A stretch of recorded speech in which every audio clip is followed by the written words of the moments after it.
সুপ্রিয় শিক্ষার্থীরা কেমন আছো সবাই? আশা করি ভালোই আছো। আজকের ক্লাসে আমরা তথ্য অনুসন্ধান ও বিশ্লেষণ অধ্যায়ের বহু নির্বাচনী প্রশ্ন, এক কথায় উত্তর, সংক্ষিপ্ত উত্তর প্রশ্ন এবং সৃজনশীল প্রশ্নের উত্তরগুলো নিয়ে আলোচনা করব। তো এর জন্য অবশ্যই চ্যানেলটি সাবস্ক্রাইব করে আমার সাথেই থাকতে হবে। এই সবগুলো বিষয় যদি তুমি ভালোভাবে বুঝতে পারো তাহলে অবশ্যই পরীক্ষায় কমন পাবে এবং পরীক্ষায় অ্যান্সার করে দিয়ে আসতে পারবে। তো চলো এখন আমরা এই প্রশ্নগুলো সমাধান করি। তথ্য উপাত্ত। অহনার বয়স 12 বছর। পরিসংখ্যানের ভাষায় একে তুমি কি বলবে? পরিসংখ্যানের ভাষায় এই 12কে বলা হয় তথ্য। রনের উচ্চতা 4.5 ফুট। পরিসংখ্যানের ভাষায় 4.5কে তুমি কি বলবে? তো এইটা হচ্ছে উপাত্ত। আজ তোমাদের শ্রেণীকক্ষে অনুপস্থিত শিক্ষার্থীর সংখ্যা 5 জন, একে তুমি কি বলবে? এইটা হচ্ছে তথ্য। তারপর উপাত্ত কত প্রকার? উপাত্ত হচ্ছে 2 প্রকার, একটা বিন্যস্ত আর একটা অভিন্যস্ত। তো 5 নাম্বারটা দেখো, 40, 42, 45, 48, 50, 52, অর্থাৎ এটা কিন্তু ক্রমবর্ধমান। তো এটা হচ্ছে বিন্যস্ত উপাত্ত। তারপর টেলির মোট সংখ্যাকে তুমি কি বলবে? টেলির মোট সংখ্যা হচ্ছে গণসংখ্যা। 5টি টেলি চিহ্নকে তুমি কিভাবে প্রকাশ করবে? তো 5টি টেলি চিহ্নকে আমরা 4টা এভাবে লম্বালম্বি দাগ দিয়ে আর একটা দাগ আড়াআড়িভাবে কেটে দিব, 5 হয়ে যাবে। তারপর এই যে টেলিটা, এর মান নিচের কোনটা? এখানে রয়েছে 5টা আর এখানে 3টা, হচ্ছে কয়টা? 8টা। কিছু রাশি একত্রে করে তাদের সংখ্যা দ্বারা ভাগ করলে তুমি কি পাবে? তো আমি পাবো কি? গড়। উপাত্তসমূহের সংখ্যাসূচক মানের সমষ্টিকে উপাত্তসমূহের মোট সংখ্যা দ্বারা ভাগ করলে তুমি কি নির্ণয় করতে পারবে? গড় নির্ণয় করতে পারবে। তো তোমরা অবশ্যই পর্ব একটা ভালোভাবে দেখে নিবে। গড়কে তুমি অন্য কি নামে অভিহিত করতে পারবে? গড়কে তুমি গাণিতিক গড় নামে অভিহিত করতে পারবে। নিচের কোনটির সাহায্যে তুমি গড় নির্ণয় করতে পারবে? তো নিচের এই যে এইটার সাহায্যে গড় ইকুয়ালস টু উপাত্তগুলোর সমষ্টি বাই উপাত্তসমূহের মোট সংখ্যা। 5, 3, 4, 2, 1 উপাত্তগুলোর গড় কত?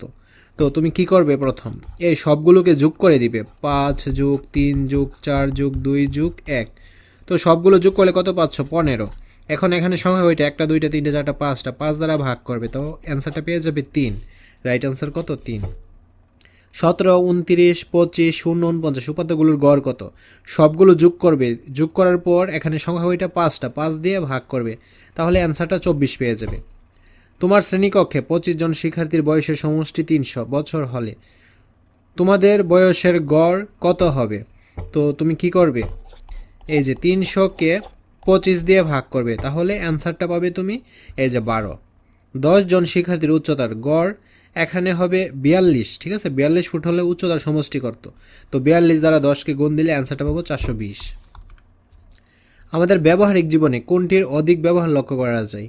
গড়ের ব্যবহার লক্ষ্য করা যায়। 50 থেকে ছোট মৌলিক সংখ্যা কয়টি? তো 50 থেকে ছোট মৌলিক সংখ্যা কয়টা, এগুলো আমরা এখন বের করব। আচ্ছা, এখানে দেখো 2 মৌলিক সংখ্যা, 3, 5, 7, তারপর হচ্ছে 11, তারপর 13, দেন 15 হবে না, 17, 19, 21 হবে না, 23, 25 হবে না, 27 হবে না, 29, তারপর 31, 33 হবে না, 35 হবে না, 37, তারপর হচ্ছে 39 হবে না, দেন 41, 43, 45 হবে না, এখানে কি বলছে? 50। আচ্ছা, 47 হবে, তারপর 49 হবে না, 50 থেকে বলছে ছোট। তো এখানে কয়টা পেলাম? 1টা 2টা 3টা 4টা 5টা 6টা 7টা 8টা 9টা 10টা 11টা 12টা 13টা 14টা 15টা। রাইট আনসার হচ্ছে 15। 50 থেকে ছোট মৌলিক সংখ্যাগুলোর গড় কত? তো এই সবগুলো সংখ্যা যোগ করবে, যোগ করার পর এখানে মোট সংখ্যা কয়টা? 15টা। সবগুলো সংখ্যা যোগ করে 15 দিয়ে ভাগ করবে, তাহলে অ্যান্সারটা তুমি পেয়ে যাবে এই যে 21.87। উপাত্তগুলি লক্ষ্য করো। এখানে দেখো কতগুলো উপাত্ত দেওয়া রয়েছে। তো উপাত্তগুলো কোন ধরনের? এখানে দেখো 6 রয়েছে, তারপর আবার 7 আসছে, তারপর আবার 5, অর্থাৎ এই উপাত্তগুলো হচ্ছে অবিন্যস্ত।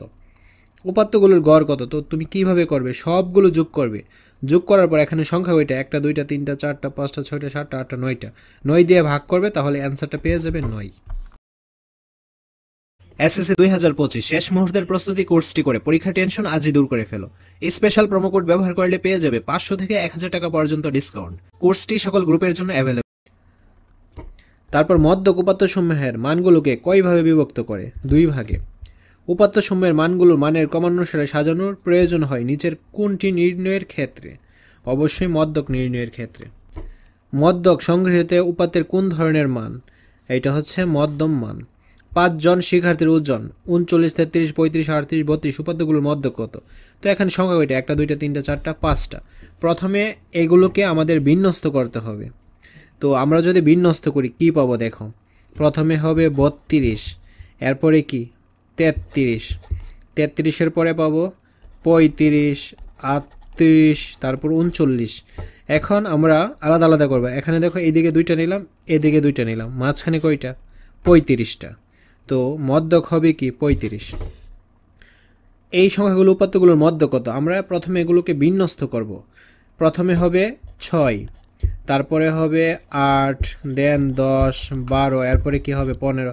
তো আমরা আলাদা করে করি, 2 পাশ থেকে 6 8, তারপর এই দিক থেকে নিই 12 15, তো মাঝখানে কি 10, অ্যান্সারটা 10। তো এই উপাত্তগুলোর মধ্যক কত? আমরা সেমভাবে সাজাবো। আচ্ছা এখানে দেখো সিরিয়ালে সাজানো রয়েছে। তো এখানে এই যে 2টা সংখ্যা নিলাম, এই দিক থেকে 2টা সংখ্যা নিলাম, কিন্তু মাঝখানে কি 2টা সংখ্যা। তো এই সংখ্যাগুলো দেখো জোড় সংখ্যা 1 2 3 4 5 6। জোড়ের ক্ষেত্রে আমরা মাঝখানের 2টা সংখ্যা নিব, নিয়ে 9 এবং 11 যোগ করব, যোগ করে 2 দ্বারা ভাগ করব। 9 আর 11 যোগ করলে কত? 20, 20কে 2 দ্বারা ভাগ করলে অ্যান্সার হবে 10। জোড় সংখ্যার ক্ষেত্রে এইভাবে তোমরা করবা। তারপর 28টা দেখো, এখানে জোড় না বেজোড়? 1 2 3 4 5 6 7 8 9 10 জোড়। উপাত্তসমূহের মধ্যক কত? তো আমরা কি করব? প্রথমে এগুলোকে বিন্যস্ত করব। আচ্ছা তোমাদের অ্যান্সারটা এখানে দেখাইতেছি দেখো। প্রথমে নিব কি 4, এরপরে বড় সংখ্যাটা হচ্ছে 5, এরপরে কি 6 7 8, 8-এর পর 9 নাই 10, দেন 11, 11-এর পর কি 12, 12-এর পর 13 নাই 14, 14 নিলাম, 14-এর পর কি 15। তো এখন আমরা দুই সাইড থেকে আলাদা করব। এই দিক থেকে নিলাম 3টা আর এই দিক থেকে নিলাম 3টা, দেন এই দিক থেকে নিলাম একটা আর এই দিক থেকে নিলাম একটা, মাঝখানে কি 8 আর 10। তো 8 আর 10 যোগ করব 16, 16কে 2 দ্বারা ভাগ করব, অ্যান্সারটা হচ্ছে 8। তো দেখো 8 আর 10 কত? 18। এই দুইটা যোগ করব, দিয়ে 2 দিয়ে ভাগ করব, 18কে 2 দ্বারা ভাগ করলে অ্যান্সারটা হবে 9। তারপর 10 জন শিক্ষার্থীর গণিতের প্রাপ্ত নম্বর এইটা দেওয়া রয়েছে। মধ্যক মান কোন দুইটি নম্বরের গাণিতিক গড়? এখানে সংখ্যাগুলো জোড় না বেজোড়? 1 2 3 4 5 6 7 8 9 10 জোড়। জোড়ের ক্ষেত্রে আমরা কি করব? জোড় এবং বেজোড় যেটাই হোক না কেন আমরা প্রথমে বিন্যস্ত করব। আচ্ছা এর অ্যান্সারটা এখানে দেখো। সবচেয়ে ছোট হচ্ছে কত? 80, 80-র পর 85, 85-র পর কি 87, 87-র পর 90,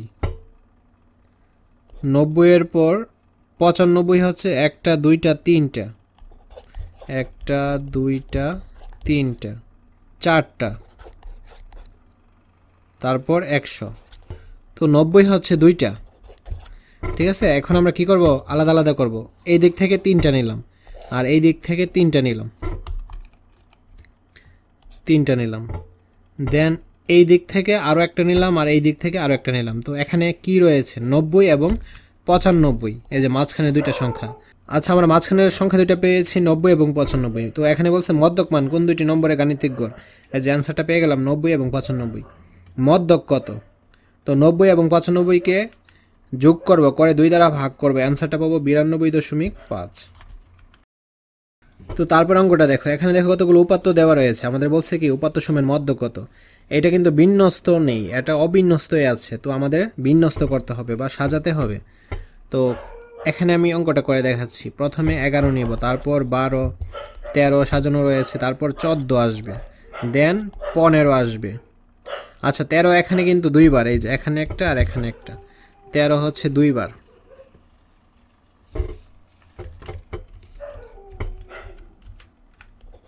তেরো 2 বার, তারপর কি 14, তারপর 15, 15-এর পর কি 17, 17-এর পর 18 হচ্ছে 2 বার, 18 হচ্ছে 3 বার।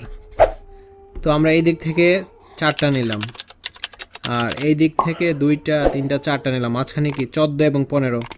তো 14 এবং 15 আমরা যোগ করে দিব, 14 যোগ 15 এবং 2 দ্বারা ভাগ করবে, অ্যান্সারটা হচ্ছে 14.5। ঠিক আছে, এই যে উপাত্ত সমূহের গড় কত? তো সবগুলো আমরা যোগ করে দিব, অর্থাৎ 11 যোগ 12 যোগ 13 যোগ, তারপর 15 হবে যোগ, দেন 17, 18 14 তারপর হবে 18 দেন আবার 13 আবার 18 সবগুলো যোগ করলাম। এখানে সংখ্যা হচ্ছে 10টা, 10 দ্বারা ভাগ করব। অ্যান্সারটা হচ্ছে 14.9। এই যে এইটা।